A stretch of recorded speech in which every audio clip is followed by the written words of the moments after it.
اعوذ باللہ السمیع العلیم من الانسان المفسدین الرجیم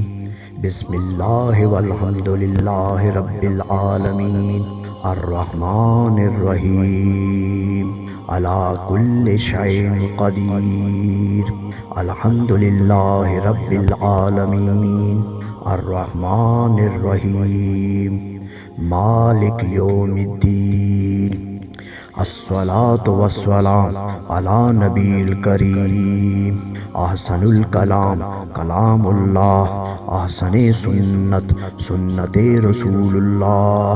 احسن ولایت ولایت اولیاء اللہ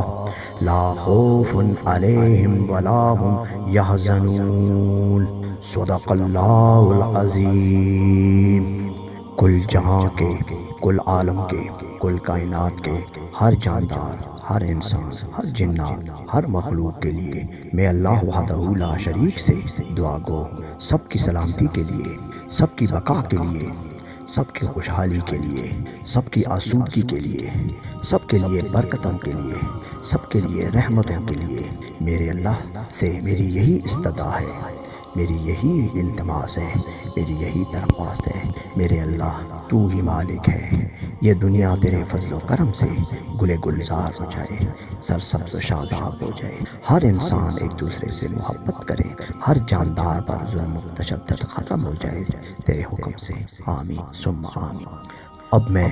سورۃ النساء قرآن کی جو سورت ہے اس کی طرف میرا آج کا بیان ہے۔ یہ سورت چوتھے، پانچویں اور چھٹے پارے کے اندر موجود ہے ترتیب کے لحاظ سے۔ یہ سورت بھی مدنی ہے، اس کی جو آیات ہیں وہ 176 ہیں، الفاظ جو ہیں اس کے 3035 اور حروف جو ہیں وہ 1630 اور 34 اس میں رکوع ہیں۔ یہ سورت جنگ احد شوال کے بعد نازل ہوئی، جبکہ 70 مسلمانوں کی شہادت کے بعد یتیموں کی کفالت اور ورثے کی تقسیم کے مسئلے پر بڑی اہمیت اختیار کر گئی تھی۔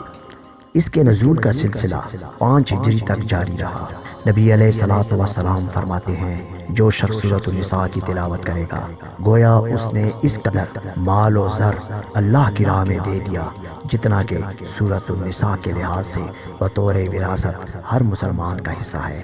اور اسی طرح اسے اس شخص کے برابر ثواب دیا جائے گا جس نے ایک غلام کو آزاد کیا ہو۔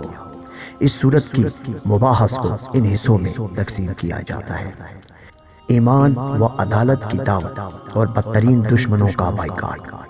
برے معاشرے کا نتیجہ اور انجام سمجھانے کے لیے گزرے ہوئے لوگوں کی حالات زندگی سے روشناس کرانا، امداد کے مستحق افراد کی حمایت، مثلا یتیم اور ان کے حقوق کے مطابق ضروری احکامات ہیں۔ میراث کا قانون طبی فطری اور عادلانہ طریقے کی بنیاد پر اس صورت کے خلاف کہ جو زمانے میں رائج تھی اور جس کے ذریعے نہایت تکلیف دہ ہیلے بہانوں سے کمزور لوگوں کو ان کے جائز حق سے محروم کیا جا رہا تھا۔ شادی بیاہ کے متعلق قانون اور عام پاکدامی کی حفاظت کے لیے لایا ہوں، اموال کی حفاظت کے لیے کلی اور عمومی قوانین، معاشرے کی بنیادی اکائی یعنی خاندان کی حفاظت اور بہبود کا پروگرام، لوگوں کو ایک دوسرے کے متقابل حقوق اور ذمہ داریاں،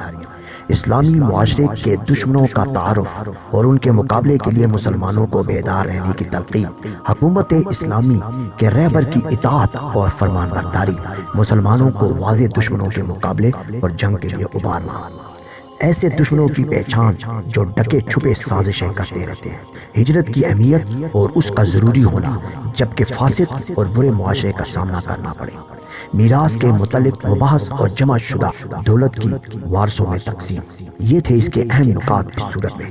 اب اللہ کا کلام شروع ہوتا ہے۔ اللہ وحدہ لا شریک انسان کی تخلیق کے متعلق ارشاد فرماتا ہے کہ ہم نے سب کو آدم سے پیدا کیا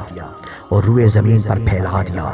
اس لیے کہ اس اللہ سے ڈرو جس کی عظمت اور بزرگی کا تم سب اعتراف کرتے ہو، اپنے رشتہ داروں کے بارے میں قطع رحمی سے پرہیز کرو کیونکہ اللہ وحدہ لا شریک ہی تمہارا نگہبان ہے۔ یتیموں کا مال ان کو واپس دو، اچھے مال کو برے مال سے نہ بدل لو، اور ان کے مال اپنے مال کے ساتھ ملا کر نہ کھا جاؤ، یہ بہت بڑا گناہ ہے۔ اگر تم کو اندیشہ ہو کہ یتیموں کے ساتھ انصاف نہ کر سکو گی تو جو عورتیں تم کو پسند آئیں ان میں سے 2-2، 3-3، 4-4 سے نکاح کرو۔ اوپر جو یتیموں کے مال کے بارے میں بتایا ہے کہ اگر تم ان کے مال کے ساتھ انصاف نہیں کر سکتے تو ان کو کسی ایسی جگہ امانت کے طور پہ محفوظ کر لو اور ان کے مال کو اپنے مال میں شامل نہ کرو۔ اور پھر اگر تم چاہتے ہو اور انصاف کر سکتے ہو اور تم میں انصاف کی طاقت ہے اور تم اس طاقت کو رکھ سکتے ہو تو پھر تم 2، 3 یا 4 سے نکاح کر سکتے ہو۔ مگر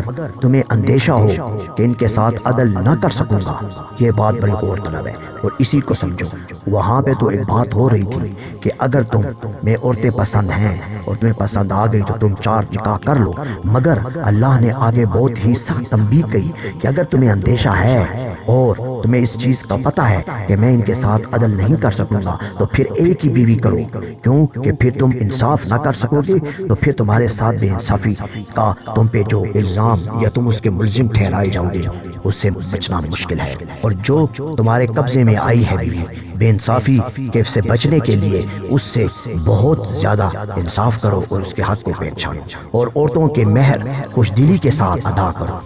اگر کوئی عورت اپنی خوشی سے اپنا مہر تمہیں معاف کر دے تو تم اسے رکھ سکتے ہو، اور اپنے وہ مال جنہیں اللہ نے تمہارے لیے قیام زندگی کا ذریعہ بنایا ہے نادان لوگوں کے حوالے مت کرنا۔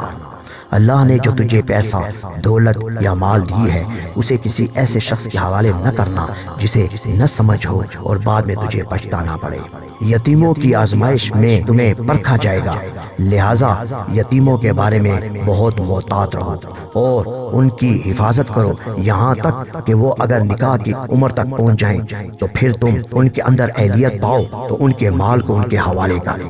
ایسا کبھی نہ کرنا کہ انصاف سے تجاوز کر کے اس خوف سے ان کے مال جلدی جلدی کھا جاؤ کہ کہیں وہ بڑے ہو کر اپنے حق کا مطالبہ نہ کریں۔ یتیم کا جو سرپرست مالدار ہوا ہے تو وہ پرہیزگاری سے کام لے، اور جو غریب ہوا ہے تو وہ معروف طریقے سے کھائے۔ یہاں پہ اللہ تعالیٰ نے مردوں کے لیے بھی اپنی آیات میں یہ بات فرمائی ہے۔ مردوں کے لیے اس مال میں حصہ ہے جو ماں باپ اور قریبی رشتہ دار نے چھوڑا ہو، اور عورتوں کے لیے بھی اس مال میں حصہ ہے۔ مردوں کے لیے بھی اس مال میں حصہ ہے اور عورتوں کے لیے بھی اس مال میں حصہ ہے جو ماں باپ اور قریبی رشتہ داروں نے چھوڑا ہو، خواہ تھوڑا ہو یا بہت۔ یہ حصہ اللہ وحدہ لا شریک کی طرف سے مقرر ہے۔ جب تقسیم کے موقع پر کنبے کے لوگ اور یتیم اور مسکین آئیں تو اس مال میں سے ان کو بھی کچھ دو اور ان کے ساتھ بھلے مانسوں کی بات کرو۔